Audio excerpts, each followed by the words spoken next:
So, good morning mga kayabi. So, nandito tayo ngayon muli mga kayabi sa 4H chip watt mga kayabi, yung ginawa natin mga kayabi na steering pump tapos gearbox.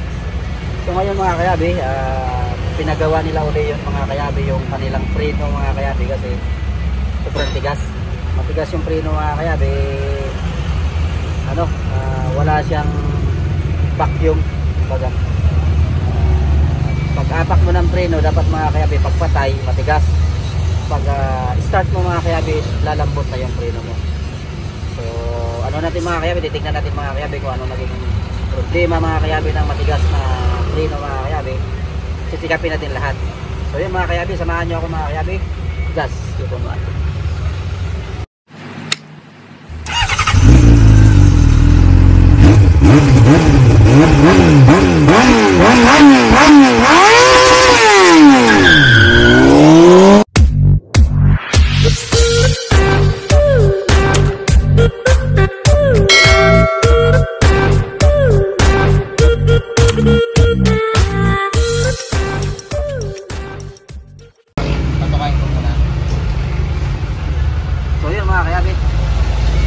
Binakbak na natin mga kayabi yung panel board kasi nandito mga kayabi yung hydrovac.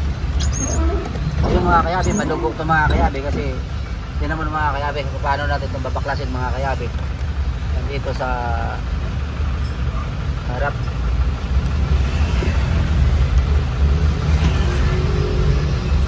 So yun mga kayabi, check natin yung vacuum na ito mga kayabi.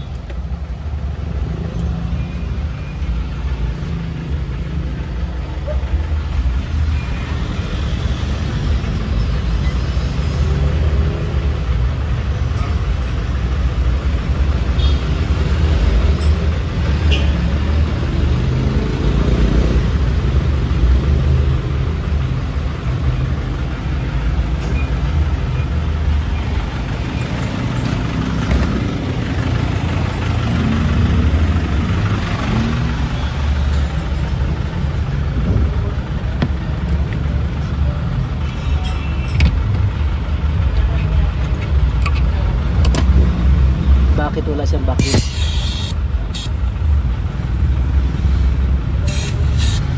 Lakas ng vacuum mga kayabi oh.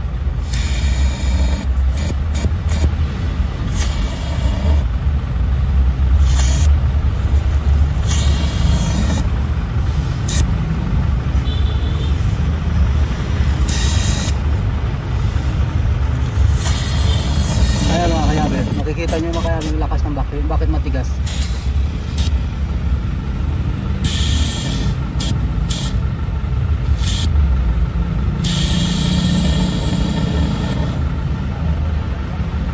So dito mga kayabi, mula doon sa vacuum doon sa di ko na tinignan kasi chinik ko na yan mga kayabi, malakas ang vacuum doon sa alternator bago.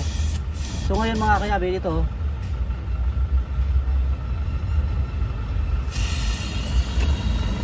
wala siyang hilo.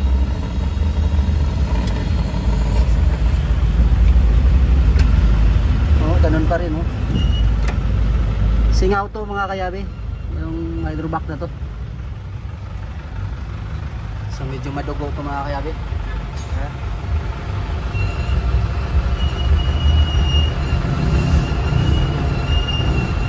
So yun mga kayabi, tinanggalan natin yung master mga kayabi. Ngayon mga kayabi, kakabit natin itong vacuum. Naririnig nyo naman yung vacuum mga kayabi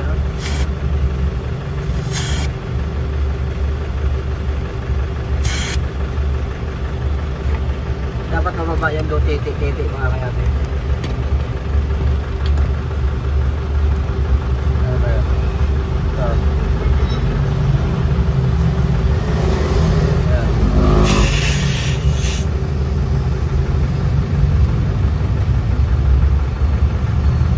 Mga kayabi yung mga vacuum dapat mababa yan mga kayabi, pasok sa loob.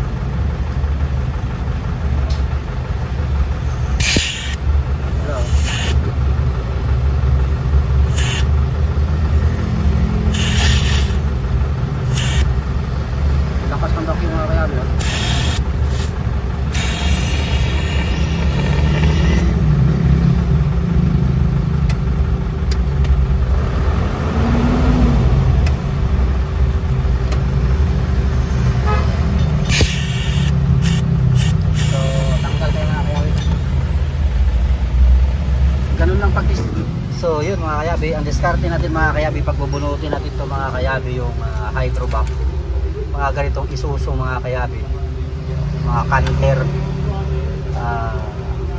Ang diskarte mga kayabi para mabunot natin ng maayos mga kayabi, yung clutch assembly dito mga kayabi, yung pedal, ayan mga kayabi, tatanggalin natin yan mga kayabi. Ayan o, ayan, tatanggalin yan para makapag-penetrate tayo dito mga kayabi. Ayan o, para makapag-penetrate tayo ng mga lock niya, yung lock niya o.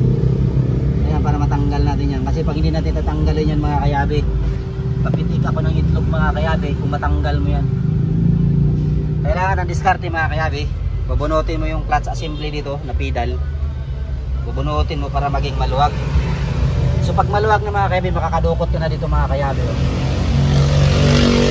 Kasi pag iniisip mo yan mga kayabi kung paano mo siya tanggalin, basic lang yan mga kayabi, tanggalin yung hydrovac na yan. Yan, nasa loob siya, pero didiskartean mo siya at aalisin mo yung pedal dito mga kayabi. Ayan o. So magiging makakapenetrate ka dito mga kayabi. Makikita mo na yung lock o, yan yung lock ng ano, lock ng booster, hydrovac. So makapenetrate ka na. Ganun lang ang diskarte mga kayabi para mabunot mo yung mga tornilyo sa likod, 4 na peraso. So yun mga kayabi, yun yung hydrovac mga kayabi na ibalik na natin mga kayabi. Kaso nagputol tayo dito mga kayabi ng mga tubo. So mga kayabi, yung bracket mga kayabi, sinutol natin gawa nga ng hindi makagalaw tong hydrovac. Ganun talaga mga kayabi pag conversion mga kayabi, dating left hand drive nilipat sa right hand drive. Yan, maraming so i-welding natin yan mamaya mga kayabi pag okay na siya.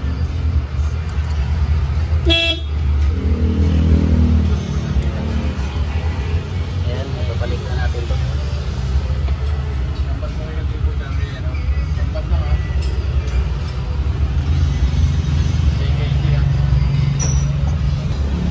So welcome back mga kayabi. Ayun mga kayabi, kinabitan natin itong secondary clutch. Pinigpitan na natin ito mga kayabi. Ayan. Ito mga kayabi. Ayan.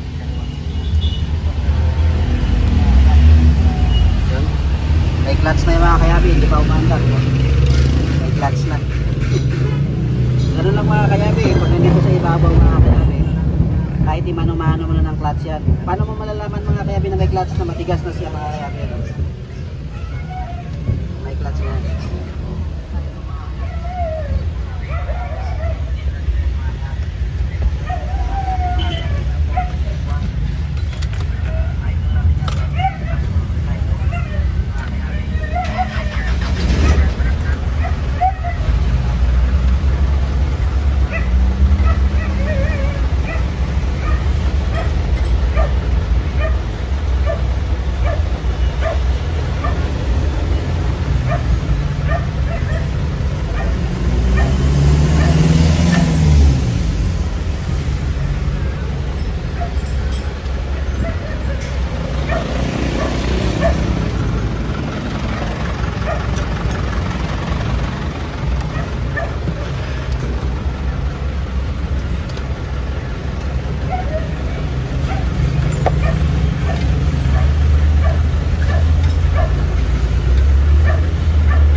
kayabi yun.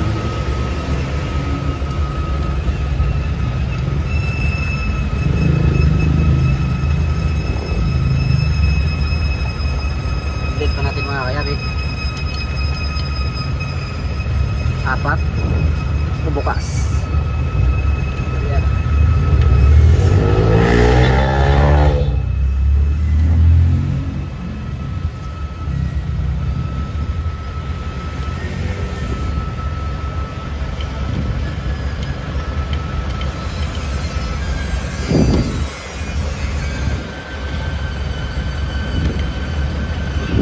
Ganun lang mga kayabi.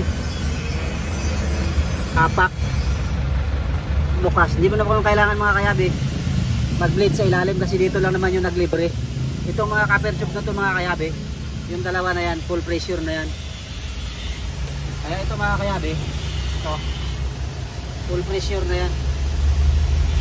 Bago lang natin pinaandar yan mga kayabi, mayroon na yan.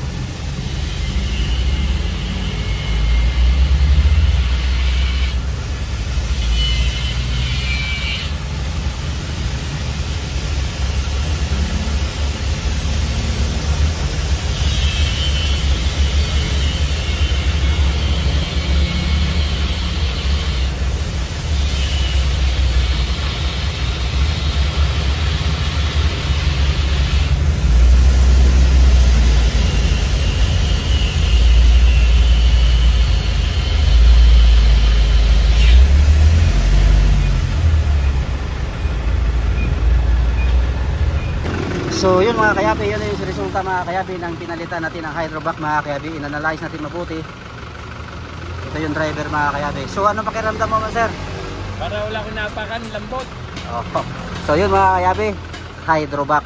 So tinisting natin mga kayabi mula doon sa vacuum ng alternator mga kayabi pataas hanggang dito sa taas. Kasi mga kayabi, malalaman mo yan mga kayabi pag patay ang makina, apakan mo matigas. Pag pinaandar mo yan mga kayabi, pag okay ang hydrovac, papabayan. Pag okay yung hydrovac.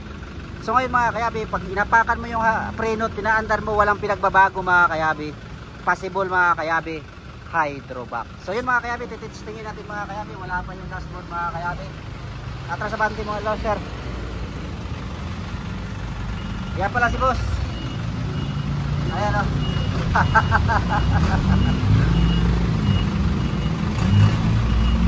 Hop.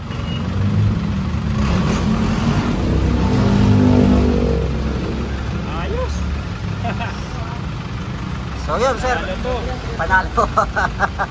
Yan sir, 4-8 shift 1 yan mga kayabi ha. Panalo daw, panalo. Mula pa to mga kayabi sa General Trias, Cavite mga kayabi. Kumbaga dumayo pa. Kumbaga nagtiwala sa atin na isang hamak na magsasaka mga kayabi. So yun.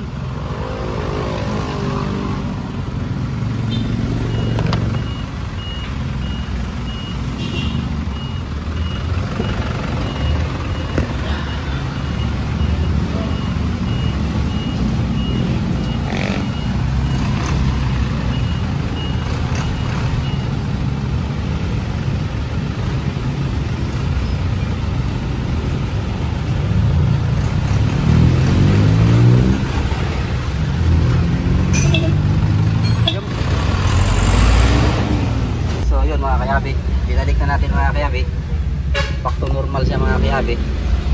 Ayan, ayan.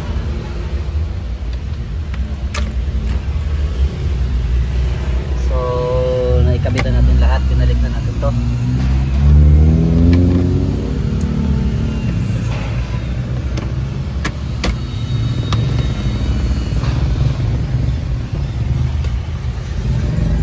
Mga kayabi oh,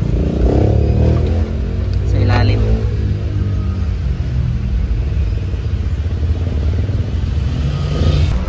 Road test mga kayabi.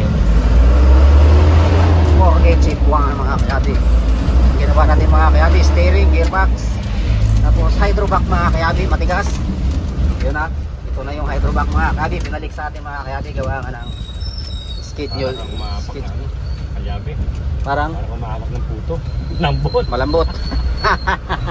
Dati nakikipag-agawan ako dito. Yung mga kayabi ka dati napakatigas ng preno. Ako mismo mga kayabi, saksi ko. yun oh. Yun, no? Patay na. Patay na sa... Patay na mga Sorry, kayabi. nakakambyo pala ako. Oo, yan. Hindi pala ako nakanyutra. So, okay na yung preno. Okay na, pero. So, ano na sabi mo, sir? Good as good. Oo, yan. Brand new. Wala Parang galing sa kasa, boss. So, yun mga kasabi. Yun, na-solve natin mga kayabi yung tigas ng preno ng hydrovac. Palitan natin mga kayabi ng class A lang mga kayabi. Wala tayong Hindi na nakita. kailangan pumunta sa malayo. Oo. Dito lang, sa Manuyo Dos. Manoyo dos mga Kay kayabi. Sir Jonard. Manoyo dos mga Quality. kayabi. Quality ba, sir? Quality. Quality idol. Solve natin mga kayabi yung tigas ng kanyang preno mga kayabi. Pwede rekomenda. Yun, marami pong salamat, sir. At gusto ko lang makita nila mga kayabi na mayroon talagang pinagbago sa ginawa natin. So yun mga kayabi. Napakaganda ng panibago. Okay. Pwede. So yun mga kayabi, na-solve natin mga kayabi yung matigas na preno mga kayabi. Nung nakaraan mga kayabi, ang ginawa natin mga kayabi isang steering. Yung mekanismo, mga steering mismo mga kayabi, binaba natin pati yung gearbox mga kayabi kasi may mga fault na ginawa nung nakaraan mga kayabi. Kumbaga, inano na natin mga kayabi, sinul up lang natin yung gearbox mga kayabi. So yun, ayos naman mga kayabi, walang nagiging issue. May issue mga kayabi, lumiit yung dila, malaki sa kabila, maliit sa kabila, malaki sa kabila, maliit sa kabila. So tinuno natin kanina mga kayabi, tinignan natin mga kayabi yung adjuster mga kayabi ng spindle ng idle. So tumudo na siya magkabila mga kayabi. So yun mga kayabi, maraming salamat sa inyo sir sa iyong tiwala. Galing pa ng General Trias Cavite mga kayabi. So yun lang mga kayabi, doon lang tayo sa tiwala mga kayabi ng tao na dumadayo pa sa atin mga kayabi. Yun lang, magpapasalamat natin mga kayabi. So yun mga kayabi, kung bago ka sa aking YouTube channel mga kayabi, huwag kalimutan i-like, i-share ang video mga kayabi at i-hit na rin ang notification bell para lagi kayo na-updated sa aking mga bagong video. So yun lang mga kayabi, just keep it.